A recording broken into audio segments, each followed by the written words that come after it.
A man sits alone after midnight. The house has gone quiet. A blue rectangle lights his face. On the screen, an argument is unfolding among strangers. He has entered under another name. His photograph is an obscure symbol. His biography reveals nothing. No employer will find him. No neighbor will recognize him. His parish priest will never stumble across the account and ask an uncomfortable question after liturgy. He begins typing. The sentence forming beneath his hands is cruel. He knows this. Were the person standing before him, he would soften the words. Were his mother watching, he might delete them. Were his legal name attached, he would reconsider the whole affair. Yet the account has no connection to his ordinary life. The mask feels secure. He presses send. Then comes the little thrill. Someone liked it. This scene occurs millions of times each night. It appears mundane because the equipment is mundane. A chair, a telephone, a few lines of text. Yet something spiritually grave has happened.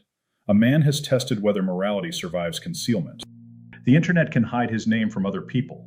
It cannot hide his soul from God. That fact carries far more hope than threat. It means the digital world has not escaped divine order. The screen has created no province beyond the reign of Christ. There is no electronic wilderness where the commandments lose their force and human beings become weightless phantoms. Online anonymity may weaken earthly accountability. Divine judgment remains, so does divine mercy. The central question, then, is larger than whether Christians should use pseudonyms. Sometimes they should. A hidden identity may protect a family, shelter a victim, or permit truthful speech under persecution. The mask itself is neither righteous nor wicked. Its moral character depends upon the purpose it serves and the soul wearing it. The deeper question concerns what happens within us when recognition disappears. Who are you when nobody knows your name? Psalm 139 gives the Christian his first answer. The psalmist asks where he might flee from the presence of God. Heaven offers no escape. The grave offers none. The far side of the sea remains within God's reach.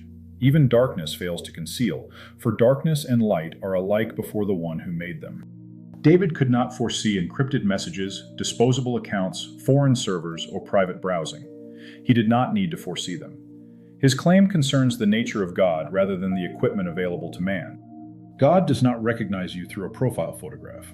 He requires no government name. He does not search a database to connect your username with your address. The technical disguise may be sound. Theologically, it accomplishes nothing. God knows the will before action. He knows resentment before it becomes speech. He sees the pleasure that accompanies the insult. He sees the tiny pause during which conscience objects and the will presses send anyway. Hebrews tells us that no creature is hidden from his sight. All things lie open before him. This includes motives that human observers can only guess. A sentence may appear righteous while hatred animates it. Another may sound severe while genuine concern gives it force. God sees the difference. The doctrine of divine omniscience can sound abstract until we place it beside the anonymous account. Then it becomes wonderfully concrete. Your account may have 3 followers. Heaven still sees it. Your post may vanish after 10 minutes. The act occurred. No one may connect the words to you. Their author remains known. This should sober us. It should also restore the proper scale of things. The platform is no longer the highest court. Neither applause nor outrage delivers the final verdict. 1,000 likes cannot purify a lie. 1,000 hostile replies cannot make truth sinful. The Christian speaks before God. Once this order is recovered, online courage becomes possible. So does online restraint. Both grow from the same root, freedom from the crowd. Anonymity has always possessed an ambiguous place in human life. The mask can protect humility. It can also shelter vice. A craftsman may leave his name from a work, so attention rests upon the thing made. An iconographer does not seek to become the subject of the icon. His withdrawal may serve the holy image. In such a case, concealment places the work before its maker. Modern life often reverses this order. The maker wants attention more than he wants the work to endure. Every action becomes part of a personal exhibit. Breakfast acquires an audience. Grief receives branding. Even charity arrives carrying a camera. Anonymity can break that fever. A person may give without praise. He may write something useful without turning the page into a monument to himself. He may direct attention toward truth rather than toward his own clever face. There is genuine spiritual value here. Vanity hates hidden labor. Yet withdrawal can become moral camouflage. A person may conceal his name because he wants freedom from praise. Another conceals it because he wants freedom from consequence. The outward act appears identical. The inward allegiance changes everything. The distinction lies in what the mask serves. Does concealment protect an honest duty, or does it protect an appetite? Does it remove vanity, or does it remove restraint? Does the hidden identity help a man tell the truth, or does it permit him to enjoy lying? A locked door may shelter a family. The same door may conceal a crime. We learn little by condemning the lock. We must ask who closed it and why. The internet tempts us to stop asking such questions. Its categories are mechanical, named or anonymous, public or private, verified or unverified. Christian moral judgment reaches deeper. It asks about purpose, authority, responsibility, and love. For Augustine, virtue depends upon rightly ordered love. Sin does not always begin by loving an evil thing. Often it begins by loving a lesser good above a greater one. Privacy is good. Safety is good. Reputation has legitimate value. Yet each becomes disordered when used to excuse cruelty. Anonymity becomes sinful when the love of safety rises above the love of truth. It becomes corrupt when self-protection requires another person's humiliation. It becomes an idol when the hidden account grants permission to violate duties that the public self still pretends to honor. The mask then ceases to be a tool. It becomes an alibi. The Christian doctrine of the Imago Dei gives this question further weight. Every person encountered online bears the image of God. The image may appear through a tiny photograph. It may appear through awkward prose, a foolish opinion, or an irritating reply. Its dignity does not depend upon charm. The screen encourages us to forget this. It reduces the person to a visual object, a name, a picture, a paragraph. The body disappears. Voice, age, weariness, family, and grief remain concealed. A man sits alone after midnight and writes something cruel to a stranger. He does not hear the stranger's breathing. He does not watch the face tighten as the words arrive. Physical distance dulls his awareness that another embodied person will receive the blow. The internet creates the sensation of action without location. That sensation is false. Every message begins within an embodied will. It arrives within the life of another embodied person. The exchange may pass through servers scattered across several countries. The moral act still occurs wherever the will consents to it. Sin has never needed acreage. The interface strengthens the illusion by placing unlike things inside one continuous stream. A prayer appears beside mockery. News of death appears above an advertisement. A photograph of someone's child sits beneath a political quarrel. Every human experience is pressed into the same rectangle and offered beneath the same reply button. This flattening damages moral perception. A man would lower his voice in a hospital corridor. At a funeral, he would choose his words with care. Online, he may encounter fresh grief while wandering through an argument. The interface tells him that everything is equally available for comment. He treats sorrow as ammunition. God sees the true setting. He sees the recipient as a person made in his image. He sees the wound behind the sentence. He sees the lonely room where the words arrive. The writer sees a profile and assumes he has entered a smaller moral universe. No smaller universe exists. The screen creates distance. It never creates elsewhere. The Logos holds all things together. Christ is present as Lord wherever human action occurs.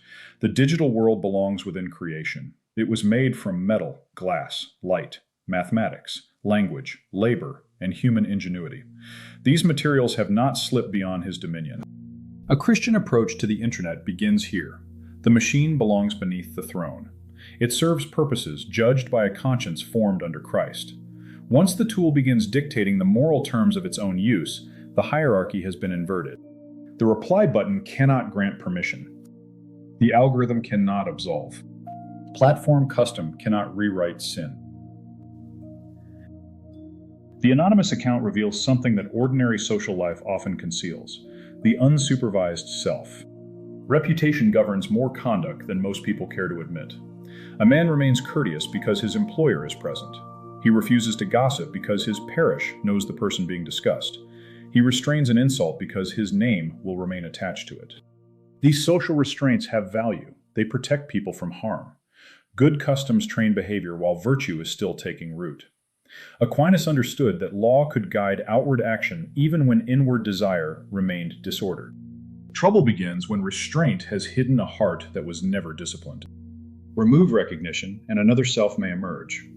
The anonymous account does not create this person from nothing. It opens a door. Christ teaches that evil proceeds from within the heart. The mask does not manufacture the impulse. It gives the impulse room to type. In that sense, anonymity can become a strange form of confession. A man discloses what he loves by what he defends. He reveals what he hates through the people he chooses to humiliate.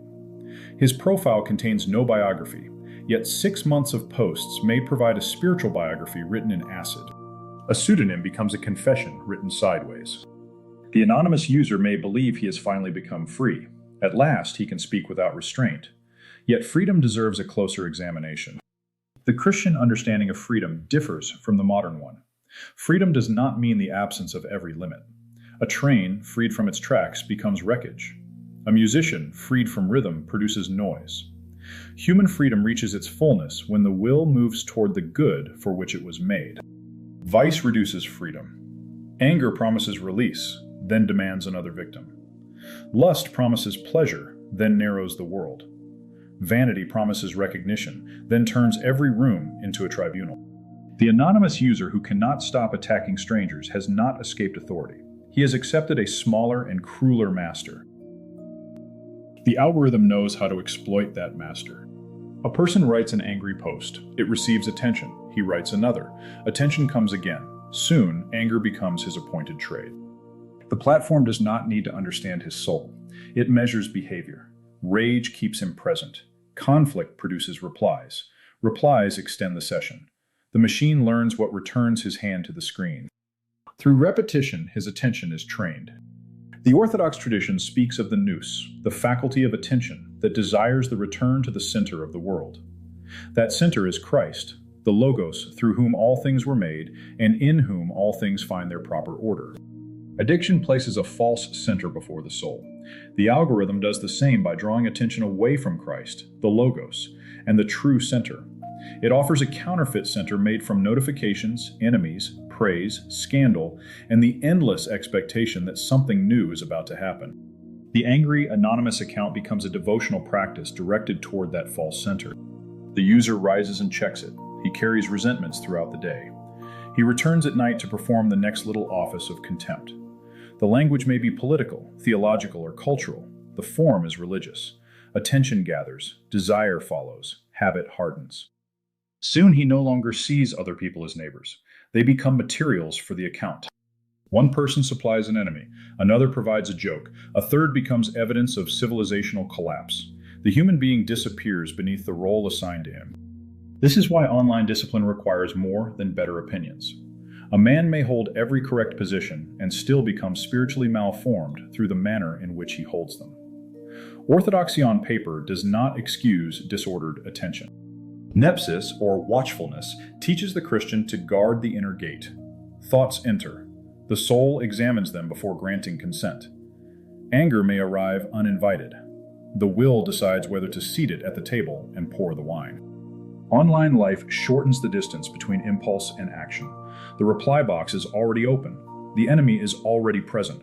The crowd is already watching. 10 seconds may separate temptation from publication. Nepsis restores the pause. That pause is a small form of authority. Within it, the Christian remembers who he is, whom he serves, and what sort of person stands on the other side of the screen. The platform wants reaction. The Christian must recover action. Christ warns in Matthew that men will answer for every idle word. The warning arrives centuries before the reply button, though the reply button seems almost designed to supply footnotes. Digital speech feels weightless because it requires little effort. A malicious accusation may take 10 seconds to write. Its consequences can endure for years. Speed disguises gravity. An anonymous rumor can damage a person's employment. It can break friendships. It can enter search results and greet strangers long after the original quarrel has been forgotten. The author may delete his account. Screenshots remain. Other people repeat the claim without remembering where it began. Deletion removes a record. It cannot turn the past into an uncommitted act. God does not need server logs. The deeper danger appears when language is treated as play whenever responsibility becomes uncomfortable. A deliberate lie becomes posting. Public humiliation becomes content. Malice puts on novelty sunglasses and expects heaven to admire the disguise. We should resist the opposite error as well. Christians need not speak in the timid dialect of corporate communications. Truth sometimes requires severity. Christ called Herod a fox.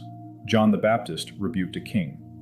The prophets did not approach wickedness with the vocabulary of a customer satisfaction survey. Yet righteous severity and cruelty have different aims. Severity seeks truth, correction, protection, or judgment under rightful authority. Cruelty seeks the pleasure of another person's pain. Severity may wound because surgery wounds. Cruelty wounds because it likes the sound. The soul often knows the difference before the mind composes an excuse. Ask what you wanted when you wrote the sentence. Did you want the falsehood exposed? Did you want the vulnerable defended? Or did you want to see the target surrounded by a crowd? The same words can carry different spiritual weight because the heart supplies their direction. No slogan settles every case. Christian judgment requires attention. It requires patience. It requires a willingness to examine motives that would prefer to remain under the furniture. Anonymity can serve righteous purposes. A Christian living under persecution may conceal his identity while warning others about an arrest. Publishing his legal name could expose his wife and children. Silence could leave neighbors unprepared. Concealment protects a duty. A victim may describe abuse without placing herself within reach of retaliation. Ordinary channels may have failed. A hidden identity permits the evil act to be named while denying the offender an easy path toward revenge. A worker may expose corruption within an organization that punishes honest disclosure. His hidden name protects truthful testimony, while evidence permits others to examine the claim. In each case, the mask serves something above itself. It protects life, truth, duty, or the vulnerable. Prudence sometimes requires concealment. Christ told his disciples to be wise as serpents and innocent as doves. Innocence without prudence can become carelessness, wearing church clothes. Prudence without innocence becomes cunning. The two belong together. A Christian should reject theatrical rules claiming every pseudonym is dishonest. Public recognition can endanger the good being pursued. The catacombs were not morally suspect because their addresses remained unpublished. The governing question is simple. What does anonymity protect? If it protects a vulnerable person performing an honest duty, it may be wise. If it protects a liar from the cost of lying, it has become an alibi. Evidence still matters. Concealment does not turn suspicion into fact. A masked accuser owes the truth the same fidelity as a named one. Where a claim can destroy a reputation, responsibility grows heavier. Anonymity may change how responsibility is discharged. It never removes responsibility itself. This principle gives Christians a practical standard. The hidden identity may be necessary. Hidden accountability is dangerous. A person using a pseudonym for grave work should remain answerable to someone trustworthy. A priest, spouse, elder, editor, or close friend may know the account. That person can ask whether the speech remains truthful and whether the mask has begun changing its wear. Sin thrives in sealed rooms. Wisdom cracks a window. The anonymous account has a peculiar talent for becoming a separate character. The user starts speaking about it as though an independent creature had moved into the house. The account says things he would never say. The account has enemies. The account gets carried away. Yet no account possesses a will. No username wakes during the night and composes slander without assistance. A human hand remains on the lever. This fiction of the separate identity permits moral compartmentalization. The public self attends church. The hidden self mocks strangers. The public self speaks about family values. The hidden self treats other families as acceptable casualties. One man maintains two reputations in hopes God will average the results. Christian anthropology permits no such division. The human person possesses one soul. Every action forms it. Repeated cruelty under a pseudonym does not remain trapped inside the account. The passions trained online enter the kitchen, the workplace, and the parish. A man who spends every night practicing contempt will find contempt available during the day. Practice is wonderfully obedient that way. It gives us what we rehearsed, even when we wanted the costume left backstage. The hidden account may gradually become the dominant self, Ordinary relationships then feel frustrating because they demand patience. Real people cannot be blocked without consequence. They answer back in voices. They require repair. The internet offers cleaner enemies. It turns conflict into a game whose pieces disappear when the application closes. The Christian vocation points elsewhere. We are called into communion. God saves persons into a body. Love acquires shape through duties toward particular people. The neighbor has a face. The parish has inconvenient personalities. The family interrupts. These inconveniences are often the workshop of holiness. An anonymous world built entirely from chosen allies and selected enemies cannot replace it. Such a world trains sovereignty without stewardship, speech without presence, and judgment without sacrifice. It produces a paper king seated upon a glowing throne. A Christian rule for online life should begin before the post is written. First comes attention. What is happening within the soul? Is the heart calm enough to perceive the matter? Has anger already decided the verdict? Has the body grown tired? Midnight is a gifted defense attorney for terrible ideas. Nepsis guards this threshold. The Christian notices the thought. He does not panic because temptation appeared. Neither does he treat its arrival as a command. Then comes truth. Can the claim be shown? Has the source been read? Is the statement complete enough to avoid deception? Anonymous speech often grows careless because correction threatens no public reputation. A Christian should reverse that tendency. Concealment should make him more exact. Then comes authority. Is this matter his to address? The internet invites every user to pronounce upon every scandal, yet knowledge and duty have limits. A man may speak truthfully while still speaking out of place. Then comes manner. Does the form serve the truth? Sarcasm may expose absurdity. It may also become an escape hatch from responsibility. Humor should illuminate the object rather than replace proof. Finally comes consequence. What will this sentence do if believed? Some truths require publication despite painful results. Other statements merely spread private shame without protecting anyone. These are not bureaucratic boxes to tick. They are habits of stewardship. The Christian governs speech because speech possesses power. Ascesis gives this government practical form. The word means disciplined training. An athlete does not discover strength by admiring strength. The Christian does not acquire restraint by agreeing that restraint sounds respectable. He practices. A waiting period can help. Write the reply. Leave it unsent. Return after prayer or sleep. If the sentence remains necessary, it will survive the delay. If its force depended upon heat, the cooling period has revealed something useful. Keep the account outside the bedroom. The final voice heard at night should not belong to an adversary selected by software. Fast from the feed. A weekly day away from online conflict allows the passions to settle. The world will continue its peculiar wobbling without your supervision. Bring the account beneath human authority. Let someone trustworthy see what you are becoming. These practices recover agency. They place the machine beneath the person, and the person beneath Christ. Repentance may require more than deleting the account. A man spends 2 years harassing strangers through a hidden profile. One evening, shame reaches him. He deletes everything. The deletion matters. It ends the immediate conduct. Another message will not be sent under that name. Yet repentance cannot always stop at the edge of the button. The injury may remain alive within another person's reputation. Christian repentance involves turning away from sin. Where possible, it also takes the form of repair. Zacchaeus did not announce a fresh emotional season while retaining the money. His repentance acquired economic weight. An anonymous lie may require an anonymous correction, when revealing the legal identity would produce unrelated harm. The correction should possess visibility proportionate to the accusation. A whispered retraction does little after a shouted falsehood has crossed the city. Some cases require counsel. A priest can help distinguish restitution from a dramatic confession that causes fresh damage. Public self-exposure can become another form of vanity when it places the offender at center stage and reopens the victim's wound. Repentance is ordered toward healing, truth, and restored communion. It is no theatrical punishment of the self. The offender must surrender the pleasure that made the conduct attractive. Without this inward turning, he may delete one account and create another a month later. Changing usernames while preserving the appetite gives the same tenant a newly painted room. Grace reaches the hidden sinner. Christ knew the author all along. The very knowledge that makes concealment impossible also makes repentance possible.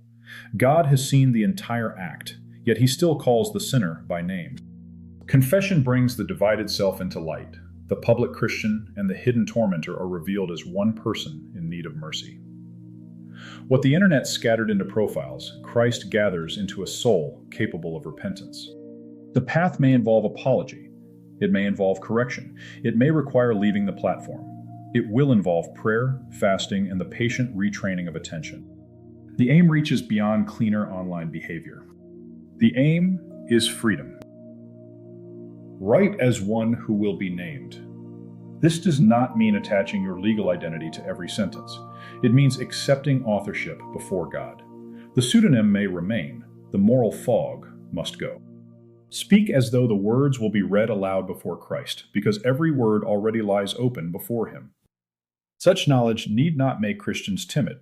Our age suffers from lies that require exposure. Corruption depends upon silence. Powerful people often prefer politeness when truth would threaten their arrangements. Christian speech can carry force, yet force should remain governed. The Christian does not outsource conscience to platform etiquette. He does not confuse niceness with charity. Neither does he confuse cruelty with courage. He speaks from an ordered center. The noose returns to Christ. Attention ceases roaming through every manufactured outrage. The soul remembers the logos.